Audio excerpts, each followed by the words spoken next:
Все упражнения на спину, какие реально нужны? Подтягивание, верхний блок, тяга штанги, тяга гантели, Т-гриф, горизонтальный блок, хаммер, смит, пуловер, становая. Если собрать все советы по тренировке спины, легко решить, что для нее нужна половина тренажерного зала. Но есть проблема. Разные упражнения, не всегда разные задачи. Штанга, гантель, Т-гриф или тренажер могут отличаться по механике, требовать разной стабилизации и по-разному ощущаться. Но в программе они нередко закрывают одну и ту же функцию. Поэтому сегодня не будет еще одного списка из 10 лучших упражнений. Мы сделаем полезнее. Разберем, какие движения действительно нужны, чем можно спокойно заменять одно упражнение другим, когда тренажер может оказаться удобнее свободного веса, и когда третье упражнение вообще имеет смысл. И начнем с самого главного. Спина состоит из целого комплекса совершенно разных мышц. Здесь есть широчайшие, трапеции, ромбовидные, разгибатели позвоночника, большая круглая мышца. В движениях участвует и задняя дельта, поэтому привычное разделение на ширину и толщину удобно, но слишком грубое. Обычно говорят так: вертикальные тяги строят ширину, горизонтальные – толщину. Звучит логично и просто. Вот только мышцы не знают, в какой плоскости двигается снаряд. В горизонтальной тяге широчайшие никуда не выключаются, а в вертикальной тяге не перестает существовать вся остальная спина. Правильнее говорить об акценте.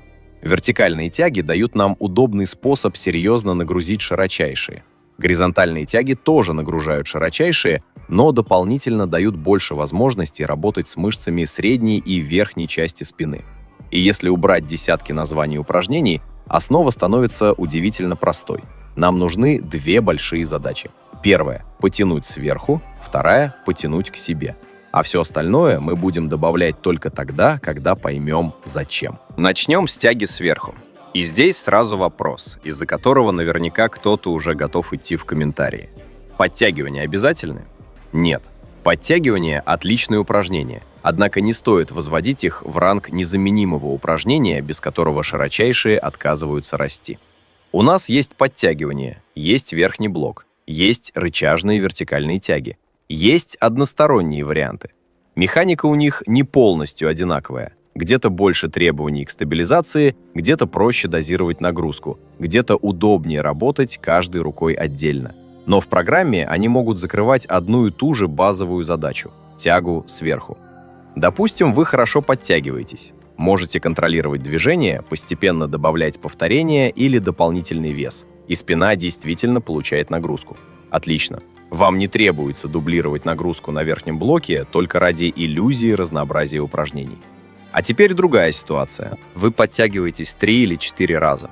Последние повторения превращаются в конвульсии. Ноги начинают помогать, корпус раскачивается, а ограничивает подход вообще все, кроме широчайших. В таком случае верхний блок может быть намного удобнее. Вы выставили подходящий вес, получили нормальный рабочий диапазон, контролируете движение и можете постепенно прогрессировать. Для роста мышц это совершенно нормальная стратегия. То есть выбирать нужно не между правильным и неправильным упражнением. Выбираем тот вариант тяги сверху, который можем нормально выполнять и постепенно нагружать. И теперь про хват. Наверняка вы слышали: хочешь широкую спину, бери максимально широко. Логика понятная. Широкий хват, широкая спина. Только человеческое тело так не читает названия упражнений. По имеющимся исследованиям нет оснований считать, что экстремально широкий хват каким-то магическим образом сильнее включает широчайшие и автоматически делает спину шире. Зато чем шире вы разводите руки, тем короче становится доступная амплитуда движения. Поэтому в большинстве случаев гораздо разумнее начать с комфортного хвата примерно на ширине плеч или немного шире. Не потому, что существует идеальное расстояние между ладонями. Его нет. Нам нужен хват, при котором плечам комфортно, движение контролируется, и мы можем нормально прогрессировать. Вот и все. С первой полкой разобрались. Одна основная тяга сверху. А теперь начинается настоящий казус – горизонтальные тяги. Тяга штанги в наклоне. Тяга одной гантели. Т-гриф, горизонтальный блок, хаммер, смит, тренажер с упором грудью. И вот тут в людях просыпается Плюшкин. Они начинают тащить в свою программу вообще все, что видят в зале. Сделал тягу штанги, потом Т-гриф, потом горизонтальный блок, потом еще тягу гантели на всякий случай. В итоге 4 упражнения, а большая часть тренировки снова проходит в одной семье движений. Это не значит, что упражнения идентичны. Траектория отличается, стабилизация отличается, положение корпуса отличается. Можно менять положение локтя и немного смещать акцент. Но вопрос всегда один. Зачем в вашей программе находится именно этот вариант? Например, тяга штанги в наклоне. Хорошее упражнение? Конечно. Обязательное? Нет. Если вы спокойно удерживаете положение корпуса, поясница не становится главным ограничителем и можете постепенно увеличивать нагрузку, никаких проблем. Но, допустим, на 8-м повторении широчайшая еще готова работать, а поясница уже говорит: «Все, заканчиваем». Что произошло? Спина, как целевая группа, еще могла продолжать подход, но упражнение закончил другой участок тела. И вот здесь тяга с опорой грудью или хороший тренажер могут оказаться удобнее. Не потому, что тренажер каким-то образом лучше растит мышцы, а потому что он убирает часть требований к стабилизации и позволяет сосредоточиться на той задаче, ради которой вы вообще начали подход. Это важный принцип. Свободный вес не является автоматически лучшим только потому, что он свободный. И тренажер не становится хуже только потому, что траекторию за вас частично задала машина. Если цель гипертрофия, у нас есть хорошие данные, что и свободные веса, и тренажеры способны прекрасно растить мышцы. Поэтому вместо спора «что круче?», задавайте другой вопрос. В каком упражнении я могу безопасно, комфортно и долго прогрессировать именно в нужном движении? Вот это уже полезный вопрос. Теперь положение локтей. Здесь тоже не нужно искать миллиметры, но общий принцип понимать стоит.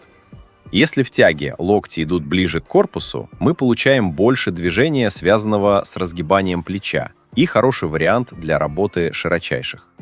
Если локоть уходит заметно шире, увеличивается вклад движений, связанных с лопаткой и горизонтальным отведением плеча.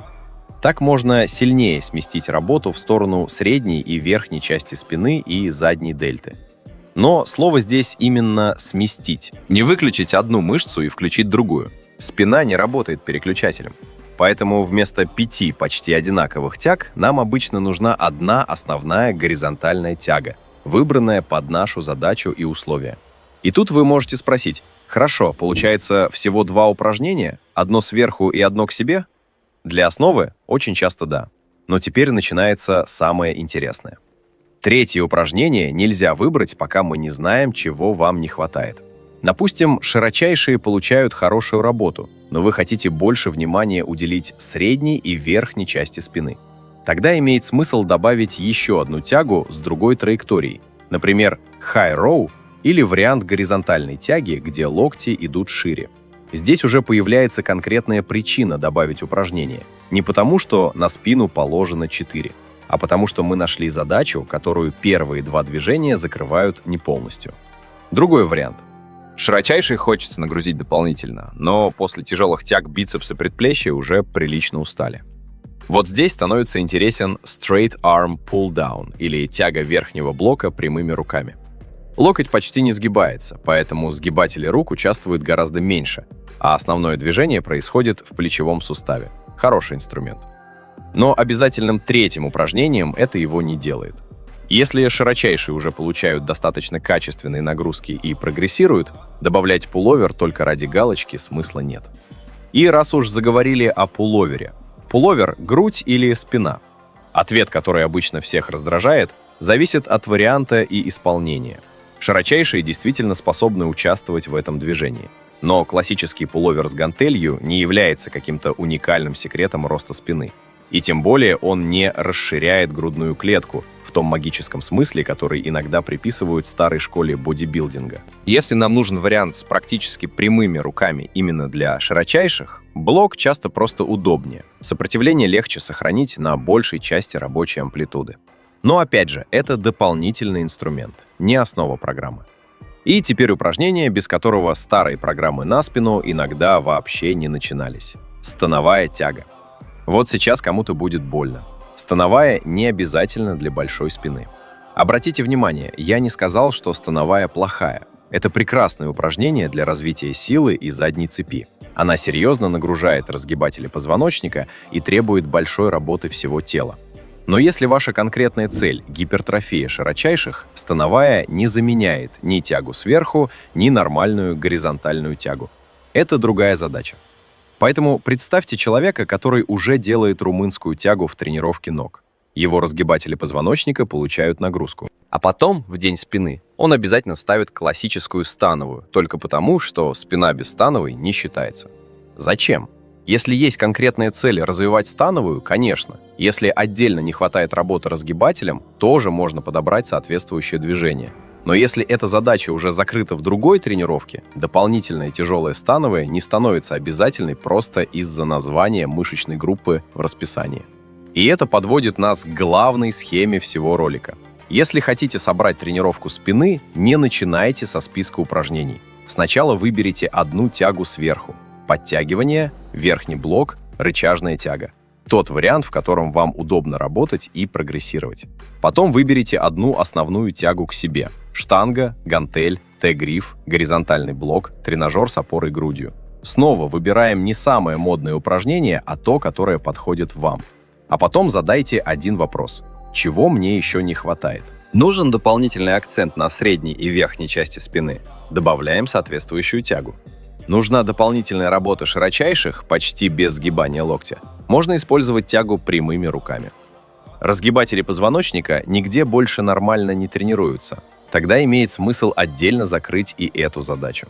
А если никакого пробела нет? Третье упражнение может вообще не понадобиться. И вот здесь находится главная ошибка многих программ. Мы привыкли считать упражнения. 4 на спину, 5 на грудь, 3 на бицепс. Но мышцам все равно, сколько разных названий вы записали в приложение. Имеет значение, какие функции вы закрыли, насколько качественно выполняете движения, можете ли прогрессировать и успеваете ли восстанавливаться. Поэтому 2 человека могут тренировать спину совершенно разными упражнениями и оба получать отличный результат. Один делает подтягивания и тягу штанги, другой – верхний блок и тягу в тренажере с опорой грудью. Снаружи программы разные, но основные задачи закрыты у обоих. И отсюда простой вывод. Не собирайте упражнения, собирайте функции. Тяга сверху, тяга к себе, а все остальное только под конкретную задачу. И тогда огромный список упражнений на спину внезапно перестает выглядеть сложным. Вы уже не спрашиваете, какое из этих 10 упражнений самое лучшее. Вы спрашиваете, какую задачу я сейчас хочу решить, и какое движение позволит мне сделать это лучше всего. Вот тогда тренировка действительно начинает раскладываться по полкам. Если такой формат вам полезен, подпишитесь. Здесь мы не собираем списки лучших упражнений, а разбираемся, что действительно нужно и почему. А в комментариях напишите, что разложить следующим – плечи или бицепс. Посмотрим, что наберет больше голосов.